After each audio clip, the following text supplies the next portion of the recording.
আসসালামু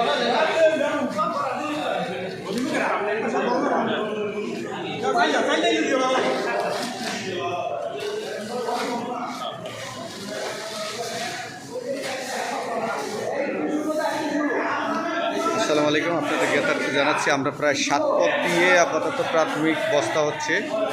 এর মধ্যে রয়েছে চাল, ডাল, তেল, আপনার টিস্যু, সয়াবিন তেল, লবণ, পানি, সব মিলিয়ে আমাদের 7 পথ দিয়ে আমাদের মূলত প্যাকেজটা হচ্ছে প্রথম।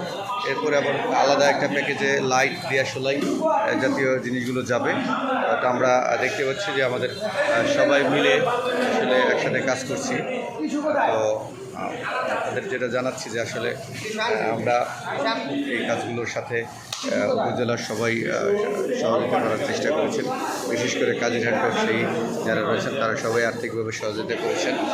এখানে আরও উপজেলার অনেক ব্যক্তিবর্গ, অনেক লোকজন যারা আমাদেরকে সার্বিকভাবে সাহায্য সহযোগিতা করেছেন, সবাইকে আন্তরিক ধন্যবাদ জানাচ্ছি যে আমাদের সাথে থাকতে চান। আমাদের সাথে সেক্ষেত্রে আপনারা এখন করতে পারেন। কাজিরহাট মসজিদের ট্রেকিং কার্যক্রম চলছে। আমাদের সন্ধ্যা পর্যন্ত সন্ধ্যার সময় আমাদের প্রথম গাড়ি ছেড়ে যাবে ফেনীর উদ্দেশ্যে।